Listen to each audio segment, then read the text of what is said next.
तो फ्रेंड्स, किसी व्यक्ति ने एक बार एक विद्वान से समृद्धि का रहस्य पूछा, तो विद्वान ने बड़ा ही संक्षिप्त उत्तर दिया, समृद्ध विचार। कितने हैरानी की बात है कि इतने जटिल प्रश्न के इतना सरल उत्तर, और उत्तर जितना सरल उतना ही सुनिश्चित भी। कितनी सरल और सुंदर बात है कि जिस व्यक्ति के विचार समृद्ध हो गए उसके परिवार में ही समृद्धि हुई। अब एक छोटा सा सवाल हम यहां उठाते हैं, क्या आप अपने भाग्य को बदलना चाहते हैं? यदि हाँ, तो क्या सड़े गले और रूढ़िवादी विचारों के चलते आप अपने भाग्य को बदल सकते हैं? इसका सटीक और संक्षिप्त उत्तर नहीं। यदि हमें अपने भाग्य को जगाना है, उसे चमकाना है, तो सबसे पहले हमें अपने विचारों को बदलना होगा। विचारों में जागृति लानी होगी, विचारों को रोशन करना होगा, तब कहीं इस प्रयास में हम सफलता प्राप्त कर सकते हैं। किसी भी आदर्श को क्रियात्मक रूप देने के लिए आवश्यक है कि आप उस आदर्श अथवा ध्येय को अपने व्यक्तित्व का हिस्सा बना लें। यदि आपका ध्येय अथवा आदर्श आपके साथ बना रहे तो इससे आपको प्रेरणा प्राप्त होती रहेगी। आपने देखा होगा कुछ प्रभु भक्त अपने इष्ट की मूर्ति या कोई चित्र सदैव अपने साथ रखते हैं। यह क्या है? यह अपने इष्ट की स्मृति सदैव अपने साथ बनाए रखने की प्रेरणा है। इसी प्रकार हमें भी अपने कर्तव्य एवं लक्ष्य का ध्यान सदा बनाए रखना चाहिए। अपने ध्यान को इधर उधर बिखेरने से शक्तियों का ह्रास होता है। यदि आज से शीशे पर पड़ने वाली किरणें एक स्थान पर केंद्रित की जाए तो वे इतने प्रभावशाली होती है कि उनसे आग पैदा हो सकती है, जबकि अव्यवस्थित बिखरी हुई अवस्था में वे किरणें इतने प्रभावशाली सिद्ध नहीं होते। इसका भी यही कारण है कि जब वे किरणें एक स्थान पर होते हैं तो उनके संपूर्ण शक्ति का लक्ष्य एक केंद्र बिंदु होता है। फ्रेंड्स, लक्ष्य साधन के लिए एकाग्रता बहुत आवश्यक है। इधर उधर के अनावश्यक कार्यों में लगकर व्यक्ति अपनी क्षमताओं को नष्ट कर देता है। यदि व्यक्ति का आदर्श स्पष्ट रूप से उसके सामने बना रहे तो इससे उसे प्रेरणा प्राप्त होती रहती है। इसलिए समृद्ध बनने के लिए आवश्यक है हमारे मन में निरंतर समृद्ध बनने के विचार बने रहे। यह विचार हमें अपने आदर्श की ओर बढ़ने के लिए प्रेरित करते रहेंगे और हम सजग एवं जागरूक रहकर अपने आदर्श और लक्ष्य प्राप्ति के लिए प्रयत्नशील रहेंगे। सजग रहने से व्यक्ति कभी अवसर नहीं चुकता है। जिस कार्य की सदैव याद बनी रहती है, स्मृति बनी रहती है, जिसके विषय में व्यक्ति सोचता ही रहता है, उसको लेकर नए नए रास्ते भी उसके सामने आते रहते हैं। फ्रेंड्स, यह सृष्टि बड़े ही विशाल और अनंत है। प्रकृति के भंडार असीमित है, उनकी कोई तुलना नहीं। और प्रकृति का, निसर्ग का ऐसा भी कोई नियम नहीं कि उसके उस भंडार पर किसी एक का अधिकार हो। उस पर सबका समान अधिकार है, मगर उस खजाने को पाने के दावेदार सभी नहीं। उसे पाने के दावेदार वही लोग हैं जो उत्साही हैं, जिनमें हिम्मत है, हौसला है, जो आत्मविश्वास है, जिनमें कुछ नया करने की क्षमता है। अकर्मण्य, निरीह, मूढ़ या डरपोक या आलसी लोगों को न तो उसे पाने का अधिकार है, ना ही वे उसे पा सकते हैं। यह तो उसे मिलेगी जिसने अपने भीतर शक्ति को जान लिया। फ्रेंड्स, यदि आप इस सृष्टि का अध्ययन करेंगे तो आपको पता चलेगा कि यह सृष्टि शक्ति के सूक्ष्म सूत्रों में बंधी हुई है। इस प्रकार धीरे धीरे आप अपने हृदय की महान शक्ति की उपस्थिति को समझने लगोगे। अभाव आपको कभी हताश न कर सकेंगे, वे आपको अपने अंधकारपूर्ण जाल में फंसाने में समर्थन होंगे। हमारी संस्कृति का संदेश भी यही है कि आप अपनी व्यक्तिगत चेतना को जितना विस्तृत करेंगे, अपने आप में महान स्फूर्ति का अनुभव करते जाएंगे। पर ब्रह्म के साथ तादात्म्य स्थापित करने वाली स्फूर्तिदायक चेतना ही वास्तव में सुख है, और इस चेतना के क्षीण होने का नाम ही दुख है।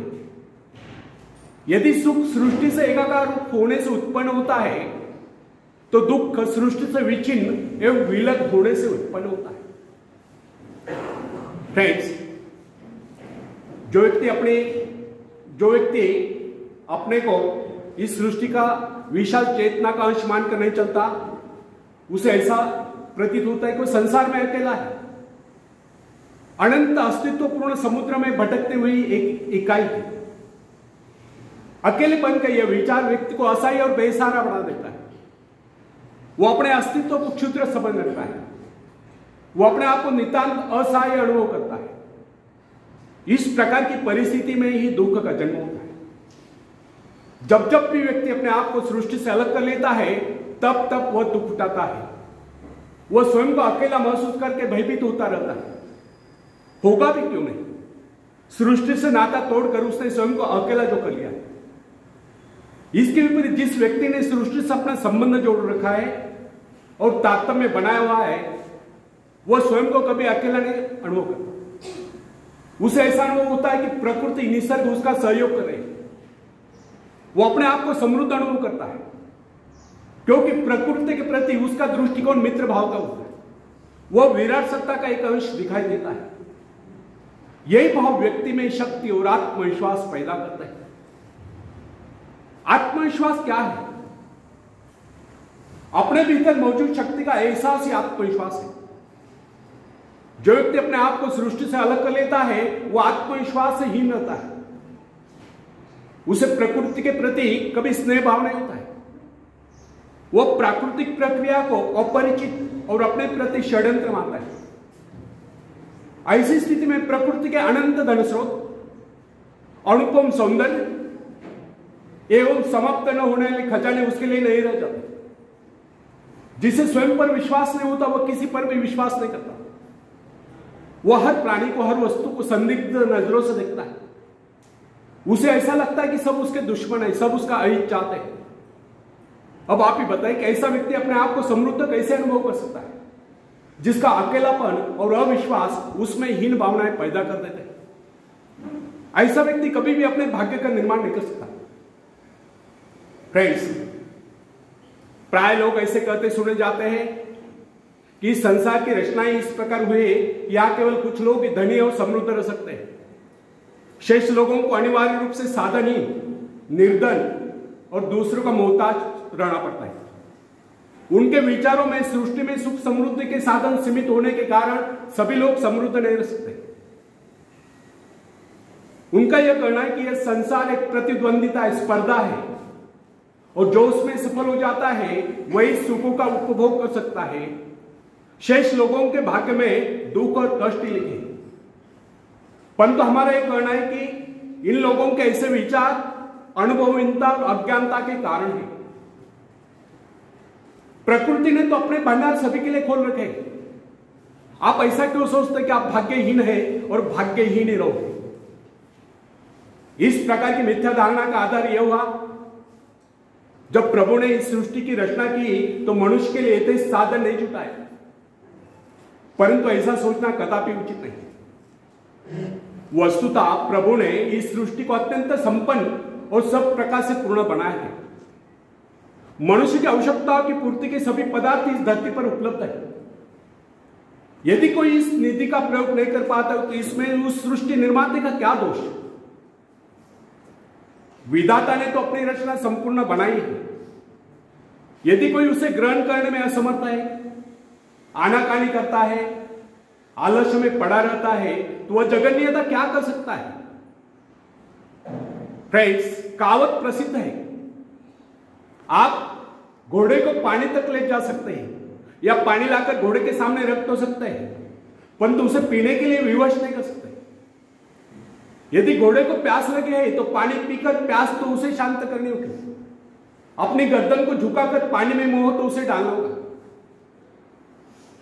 प्रकृति को दोषी ठहराने में और वास्तविकता में कितनी भिन्नता है, इसकी एक बात, एक उदाहरण देखिए। अन्न जीवन की सबसे आवश्यक वस्तु है। शरीर रूपी भट्टी के लिए वह ईंधन का काम करता है। संसार में निर्धनों की प्रमुख समस्या दो की रोटी है। कुछ लोगों का यह कहना है कि अन्न की कमी है, क्योंकि धरती उतनी उपजाऊ नहीं, खेती के लिए इतने साधन नहीं, समय नहीं। परंतु यह धारणा निर्मूल है, क्योंकि कृषि विशेषज्ञों का यह कहना है कि आज भी विश्व में बहुत सी भूमि बिना जुटी पड़ी है। यह भूमि अत्यधिक उपजाऊ है, क्योंकि अभी तक इस भूमि में खेती नहीं हुई, इसलिए इसके प्राकृतिक उर्वरा तत्व अर्थात नैसर्गिक सुपीकता अभी तक उसमें सुरक्षित है।